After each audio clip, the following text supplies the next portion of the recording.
Hello, hello, hello, bonjour à tous, bonjour à toutes, bienvenue sur ma chaîne Emily Budget. On se retrouve aujourd'hui pour faire ensemble le budget pour le mois de mai. Donc je vais prendre le temps dans cette vidéo de détailler un petit peu plus pour pouvoir expliquer pour tous les nouveaux arrivants ou ceux qui commencent la méthode comment on établit un budget. C'est une chose hyper importante, si ce n'est pas la chose la plus importante quand on fait la méthode des enveloppes. Donc on va voir ensemble comment faire le budget pour le mois de mai. Pour faire un budget, il faut un budget planeur ou même tout simplement une feuille. Ne vous embêtez pas, si vous n'avez pas de budget planeur, ne vous prenez pas la tête en vous disant que vous ne pouvez pas commencer la méthode parce que ce n'est pas vrai. Vous avez des budgets planeurs à disposition sur plein de drives quand vous commencez la méthode. Et dès que vous serez un petit peu plus adepte, vous pouvez même investir dans un budget planeur tout prêt à acheter sur une boutique en ligne ou autre. Je vous laisse le mien qui est pour le coup très allégé et très simple. En barre description gratuitement dans mon drive, mais vous en trouvez des bien plus complets pour tous ceux qui aiment tout noter. Voilà, moi le mien il est allégé, il me convient à ma méthode à moi, et je vous invite, n'hésitez pas à vous-même vous créer vous-même votre budget planeur qui vous ressemblera. Avant de vous montrer la suite, je vais vous faire un petit topo de notre situation personnelle pour que vous puissiez vous comparer, car effectivement il y a énormément de chaînes budget sur YouTube, ce qui est très bien, car vous pouvez trouver vraiment le budget qui correspond à vos revenus. Donc nous sommes 4 dans notre foyer. Il y a mon mari et moi-même, mon fils, ma fille. Nous avons également une chienne, Yuki, et un chat, Pégu. Je suis, moi, en salarié temps plein en catégorie cadre, et mon mari est à son compte en auto-entreprise, et il touche également un complément du chômage. Il a lancé son entreprise cet été, donc il est encore dans ses droits de chômage qui complètent tous les mois. Nos enfants sont... Mon fils est au lycée, ma fille est au collège en 4e. Ils sont dans un établissement privé, donc je paye tous les mois les frais de scolarité et je paye également la cantine pour ma fille. Mon fils, lui, se prend sa gamelle à la maison tous les jours. On va donc voir ensemble mon budget pour ma famille. Chaque budget est différent et vous allez pouvoir trouver sur YouTube tout un tas de chaînes qui peuvent plus ou moins correspondre à vos revenus. Donc mon budget planeur se compose de la première page, qui est un calendrier. Voilà, je m'en sers pour noter quand est-ce que je travaille, quand est-ce que je suis en déplacement, etc. Donc on arrive sur une double page que j'ai déjà remplie pour cette vidéo, où sont notés nos ressources, nos crédits, nos dépenses, nos épargnes et nos enveloppes. Je me fais toujours une petite case à prévoir ou à penser. Voilà, le téléphone, mettons ce mois-ci, mon téléphone sera moins cher et il me reste encore un chèque pour l'école qui doit traîner du voyage scolaire. Si vous n'avez pas de budget planeur, pour vous rappeler, vous prenez juste une feuille A4, un stylo, une calculette et c'est parti. Donc en premier, qu'est-ce qu'on fait? En premier, on vient remplir ses ressources. Donc là, il vous faut remplir tout ce qui rentre dans vos revenus au cours du mois. Donc nous, on va compter dans les salaires 1 900 € et 1 350. Donc là, en fait, il n'y a pas énormément, il n'y a même pas le SMIC, hein, c'est pas grave. Mais mon mari, donc pour vous rappeler, il est en auto-entreprise et il y a des mois où il fait plus, des mois où il fait moins, le chômage complète. Et là, ce mois-ci, on est sur 1 350. Nous avons, nous, en plus, la CAF, donc nous touchons 297 €, qui correspond à l'allocation enfant handicapé pour mon grand et à l'allocation pour 2 enfants. À partir du mois de juillet même, me semble-t-il, que ma fille, ma deuxième, aura du coup 14 ans et on va avoir un petit complément de la CAF également. Pour l'instant, je tape pas dessus, mais je sais que ça va arriver dans pas longtemps. Ce mois-ci, du coup, mois exceptionnel pour moi, j'ai une prime. J'ai toujours quelques primes dans l'année, mais d'habitude, je ne les inclus pas forcément au budget. Je les mets sur un compte qui nous sert à faire un remboursement pour notre crédit immobilier plus vite. J'ai décidé de venir intégrer ce mois-ci cette prime qui va nous aider pour combler quelques épargnes. Donc j'ai eu 380 € de prime. Enfin j'ai eu un petit peu plus, mais avec les charges qui se déduisent, ça me fait 380 € net concrètement sur mon salaire. Donc une fois que l'on a posé tous ces revenus, il suffit de prendre la calculette et de compter. Donc nous sommes à 3 927 € de revenus. Donc ça, c'est vraiment la partie qui va varier d'une famille à une autre. Chacun ses revenus, chacun ses moyens et surtout chacun ses envies. On n'a peut-être pas la même façon de vivre et encore moins la même façon de penser. Nous, personnellement, pour notre famille, notre but ultime est de rembourser très rapidement notre prêt maison. Voilà, on aimerait dans 10 ans faire autre chose et arrêter de bosser comme des forcenés pour pouvoir faire autre chose d'un petit peu plus cool. Donc c'est pour ça que nous avons un prêt immobilier qui est très élevé, enfin qui est très élevé. On a 1193 € de prêt immobilier. On est à 900 et quelques et on a fait augmenter à plus 30% pour pouvoir gagner du temps. Donc nous, dans 9 ans et demi, la maison est payée. Dans 10 ans, elle est payée. Donc concrètement, j'ai, rappelez-vous, établi mes ressources. J'ai calculé qu'on est à 3927 pour un total A. Pour mon total B, c'est le total de mes crédits et de mes dettes. Je n'ai pas d'autres crédits. J'ai une voiture que l'on a payée en cash avec la méthode des enveloppes il y a 2 ans, avec toutes les économies qu'on avait réussi à faire. On avait vendu notre voiture et voilà, ça a fait le changement, faire reprise par le garage. Et je n'ai pas d'autres prêts en fait, je n'ai que mon prêt immobilier. C'est pour ça qu'on a vraiment augmenté le prêt immobilier. Donc nous sommes à 1193 € hors assurance dans les crédits dettes. Dans les téléphones portables, là ça a changé un petit peu. Habituellement, je suis à 7, 7, 9, quelque chose comme ça. Et là, on a changé un petit peu et on est passé pour les enfants, on est à 6 € chacun. 9 € pour mon mari et 9 € pour moi. Voilà. Habituellement, on est à 32 € je crois. Et là, on est un petit peu moins. On est à 30 € de total dans mes dépenses variables. Donc dans les dépenses variables, vous pouvez mettre un petit peu ce que vous voulez. Vous pouvez même seulement mettre une case dépenses. Moi, je choisis de mettre dépenses variables et dépenses fixes, car ça, c'est vraiment ce qui peut varier si on fait du hors forfait. Voilà. C'est vraiment ce qui peut le plus changer. Dès qu'on a déposé nos dépenses variables, on va venir remplir nos dépenses fixes. Ça, c'est toutes les choses qu'il faut que vous listiez, qui tombent tous les mois et qui ne s'arrêtent jamais. Donc pour moi, c'est vraiment tout ce qui est prélèvement. Voilà. Dans les dépenses fixes, je compte tout ce qui est prélèvement. Donc le collège et le lycée, tous les mois, et ça ne déroge jamais, on a 190 € qui part pour ma fille et mon fils. Ensuite, pour l'assurance du prêt immobilier, nous avons 112 € qui se prélèvent. Donc, je pourrais limite l'intégrer dans les crédits dettes, hein, c'est l'assurance qui va avec, mais j'ai choisi de faire les assurances dans les dépenses en prélèvement. Les frais bancaires, tous les mois, nous avons 6 €. 6 € ou 6,50 €. Je compte 7 €, voilà, on va arrondir. 7 €, on est à 6,49 € je crois. Donc j'arrondis un tout petit peu. Voilà, moi j'arrondis vraiment à l'euro supérieur, je m'embête pas trop. Et ensuite, j'ai fait une case assurance. Donc dans ma case assurance, en gros, hein, vous pouvez, pour la première fois que vous faites vos comptes, prendre vraiment la liste complète. Dedans, il y a mon assurance habitation, l'assurance voiture, il y a les assurances décès, il y a tout ce qui est assurance hors assurance IMO. Et le total de mes assurances, on est à 161 €. On a ensuite la box internet, on paye 31 €. Alors je vous ai pas dit, on est chez Énergie Mobile et chez BNU de chez Bouygues Télécom. Et la box, on est chez Soch, qui fait partie du réseau Orange. Voilà, l'électricité, nous sommes chez Total Énergie. Et nous étions à 175 € qui avait augmenté et j'ai réduit à 170. Prédica, c'est une assurance pour le coup décès.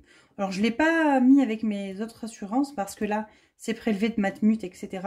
Et là, c'est par ma banque. Donc j'ai vraiment décorrélé les deux. Et donc Prédica, on est prélevé de 9 € par mois. Assurance décès, si je décède ou si mon mari décède. Ensuite, nous avons une mutuelle pour notre chienne, voilà, qui a 1 an et demi. C'est un choix. Il y a plein de monde qui ne prend pas de mutuelle. Nous, on a choisi de prendre une mutuelle. Voilà. 30 € par mois pour Yuki. Ensuite, on fait un virement qui est prélevé automatiquement tous les mois sur le livret A des enfants. Donc, il y a 40 € qui partent, 20 € chacun. Voilà, ça les aidera dans la vie, payer le permis, etc. Et voilà. Donc, le total de toutes mes dépenses fixes est de 766 €.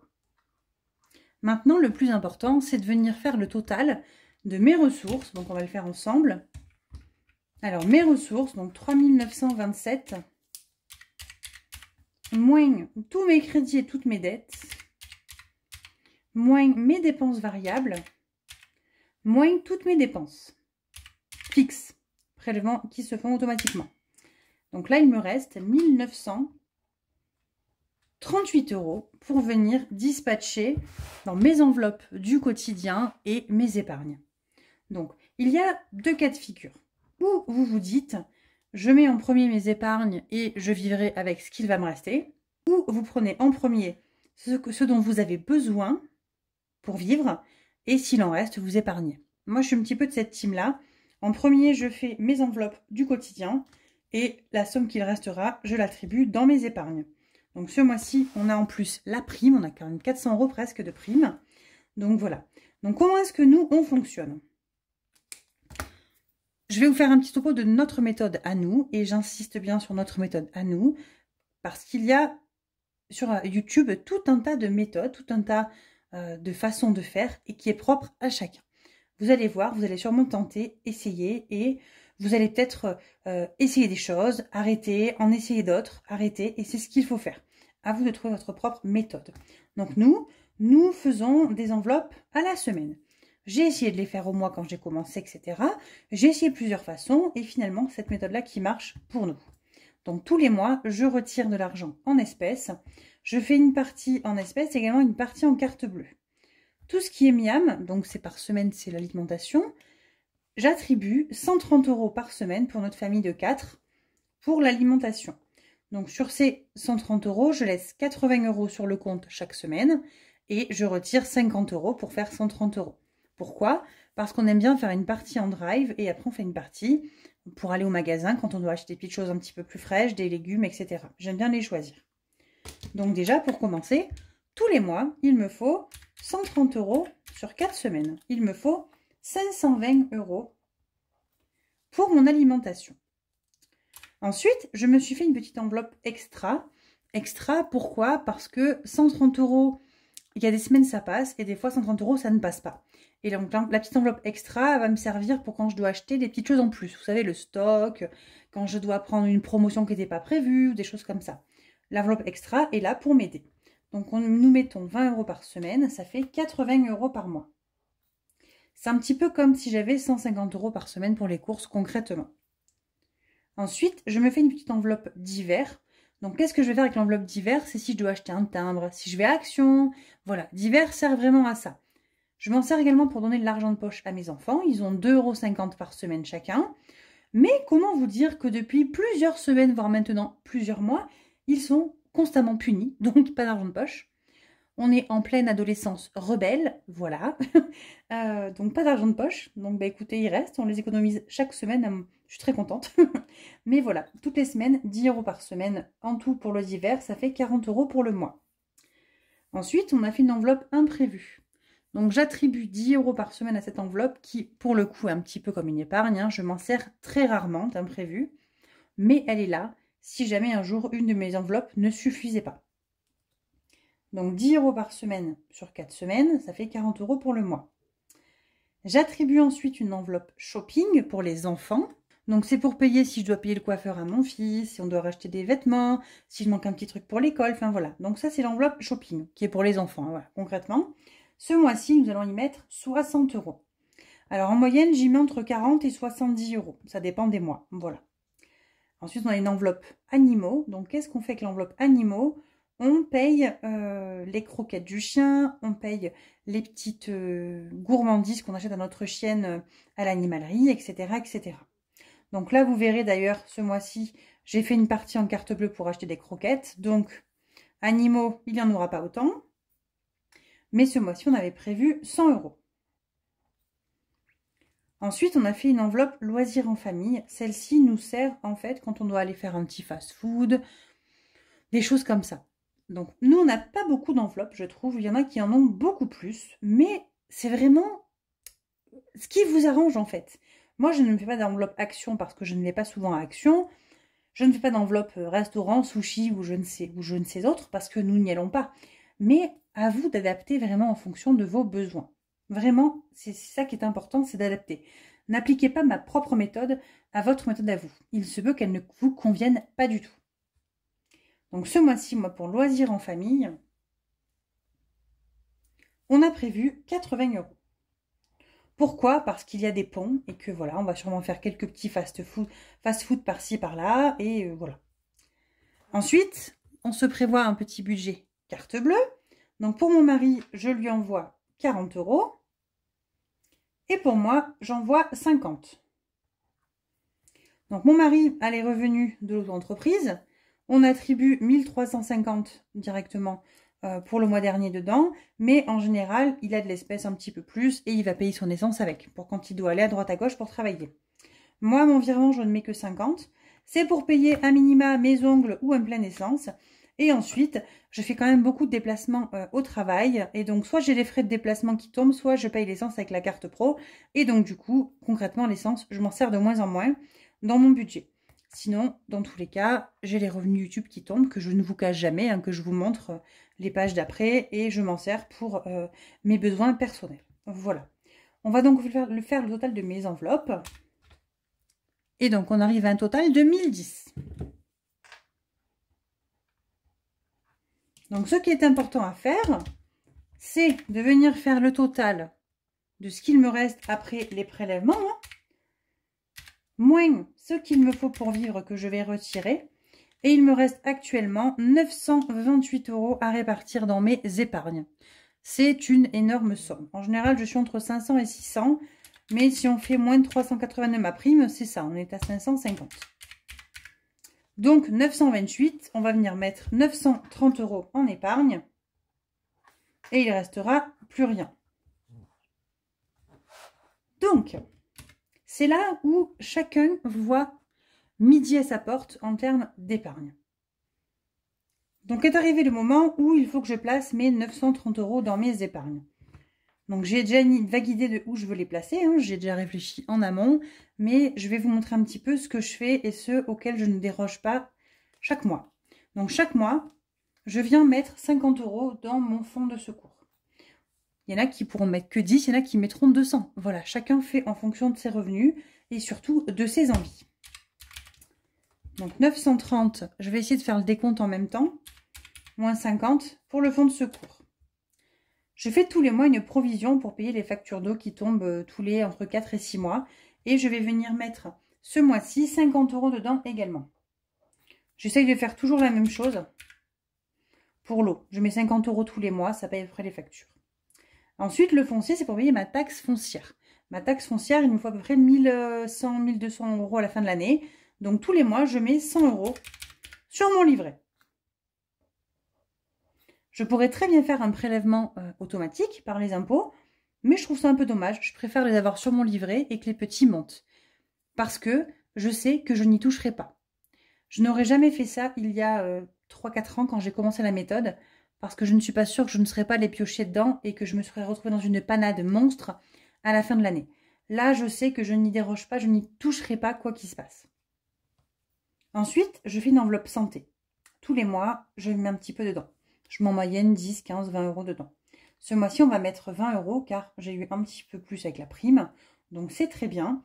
Et l'enveloppe santé me sert si on doit aller à la pharmacie ou des choses comme ça. J'ai une très très bonne mutuelle, une complémentaire et même une surcomplémentaire avec mon travail. Donc, je n'ai jamais trop d'honoraires hors forfait, rien.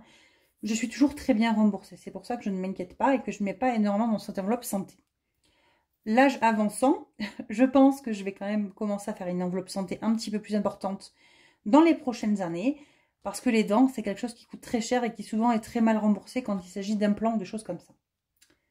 Ensuite, je fais 3 enveloppes pour tout ce qui est anniversaire et cadeaux pour la famille et hors famille. Donc pour les adultes, je fais une enveloppe pour moi et mon mari. Donc pourquoi que nous deux? Bien parce que nous, on ne fait pas non plus trop de cadeaux aux alentours, nos proches. On est loin de tout le monde. Donc voilà, on fait une enveloppe pour mon mari et moi. Et le but ultime est d'avoir à peu près 70-75 € chacun. Donc en gros, 150 € il me faut dans l'enveloppe pour la fin de l'année.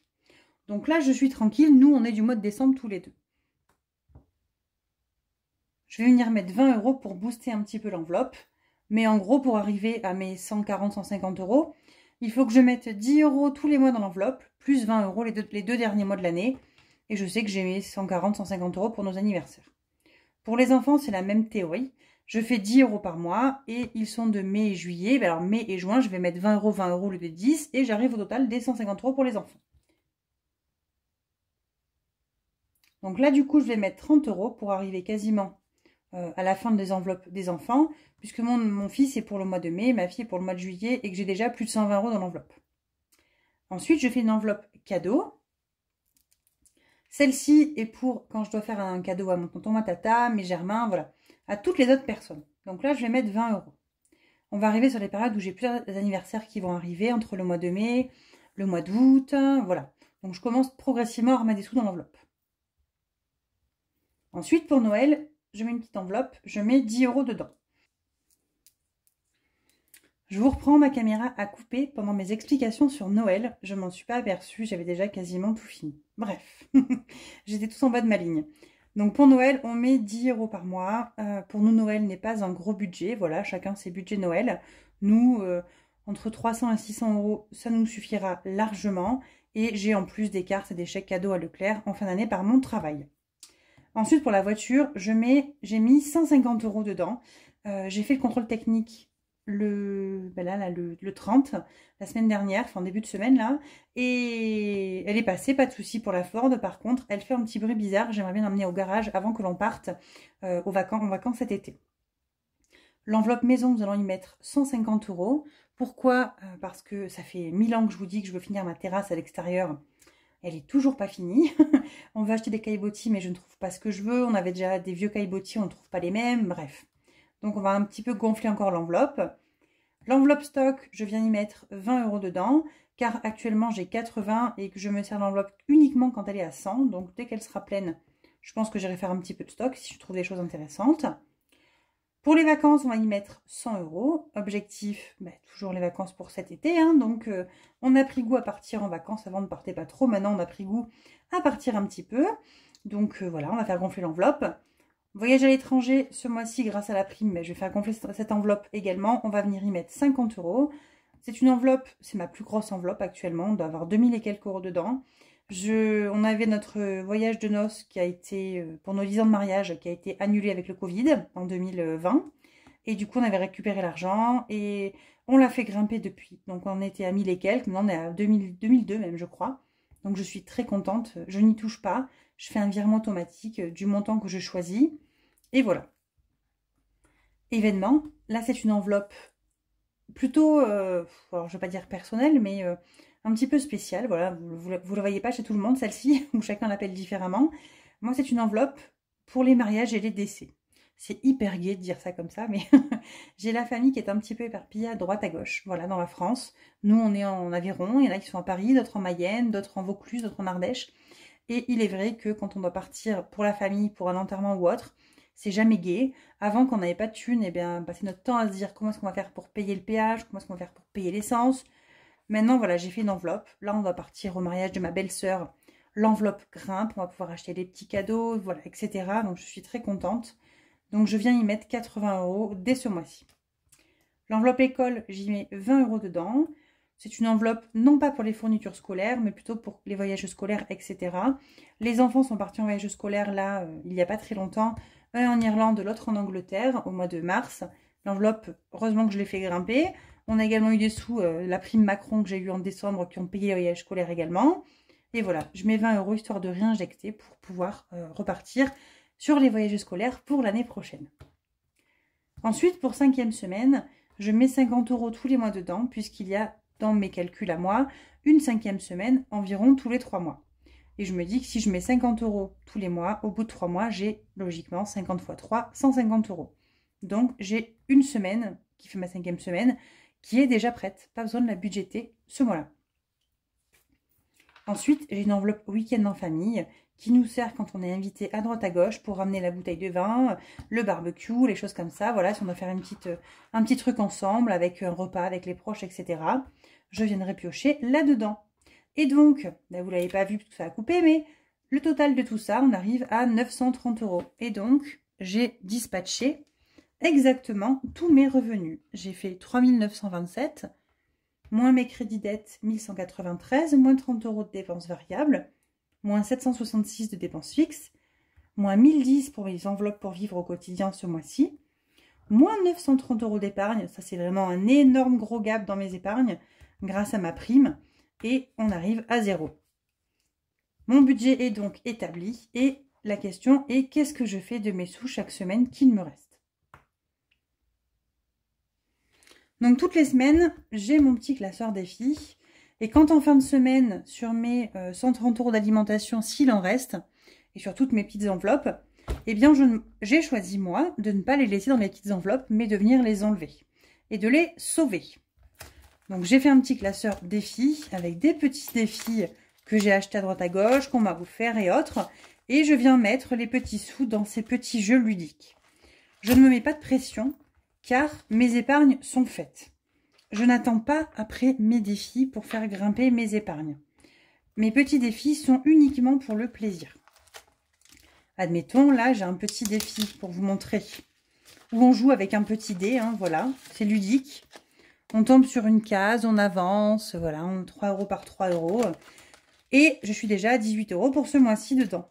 L'idée est de se dire tous les mois, avec des petites économies, ou des plus grandes, hein, parce qu'il y a des mois et des semaines où c'est bien mieux que d'autres, j'avance et ça me permettra de me faire des petits plaisirs. Je me fais un petit défi centime et toute ma petite monnaie, je viens la mettre dedans. Et je suis déjà à 11 € et quelques dedans. 15 € même, voilà. Tout ça avec les petits centimes que j'ai chaque semaine, hein, donc ça monte très très vite. À la fin de l'année, mais écoutez, 15 € à un trimestre, j'aurai peut-être 60 ou 70 €, ce sera très bien.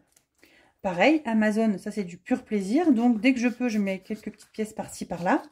Et à la fin de l'année, mon Amazon Prime sera payé. Voilà, les petits défis, il y en a plein. Chacun fait comme il a envie avec les petits défis. Mais moi, j'ai choisi pour notre foyer de ne pas compter sur mes défis pour vivre et faire mes épargnes. On a la chance de ne pas avoir besoin de compter dessus. Voilà, je sais très bien qu'au démarrage de mes enveloppes, il y a 4 ans, j'avais pas de défi. J'en avais qu'un, j'en avais 2. De mémoire, je faisais le 52X, semaine 1, 1 €, semaine 2, 2 €, etc. Et j'avais toutes les cases de 1 à 52. Et c'était, je mettais tout là-dedans et tout dans le défi des centimes. C'était les seuls défis que je faisais et c'était très bien. Voilà, ça me convenait très bien. Avec le temps agrandi, mes épargnes ont évolué. Du coup, j'ai une stabilité dans mes épargnes qui fait que je peux me permettre de ne pas avoir besoin de mettre toutes les semaines mon argent dans mes défis qui doivent obligatoirement aller en épargne. C'est pas le but. Enfin, pour moi, c'est pas le but actuellement dans notre stabilité actuelle. Si demain tout s'écroule, que mes épargnes sont vides, bien évidemment que j'aurai pas les mêmes priorités et que tout partira en épargne directement. Mais voilà, ça c'est vraiment à vous d'arriver à trouver votre besoin, vos envies et ce que vous comptez en faire. Voilà, cette vidéo est maintenant terminée. J'espère que vous avez un petit peu mieux compris pour ceux qui ne connaissent pas encore l'univers du budget. Comment est-ce que je fonctionne? Je ne vous dis pas que c'est la méthode miracle, c'est ma méthode à moi sur le système des enveloppes budgétaires. Il y a tout un tas de méthodes différentes propres à chacun et je vous conseille juste une chose, c'est d'en tester plein et franchement, trouvez la vôtre. Sur ce, je vous souhaite une très belle journée. On se retrouve jeudi ou vendredi matin pour faire le bilan de ma première semaine du mois de mai. Je vous ai également préparé une vidéo bullet journal pour la préparation de mon bullet du mois de mai qui va sortir cette semaine ou dimanche, lundi, grand maximum, puisqu'elle est prête. Sur ce, je vous fais des gros bisous. Je vous dis à bientôt. Passez une bonne fin de semaine. Joyeux pont à tous. À bientôt.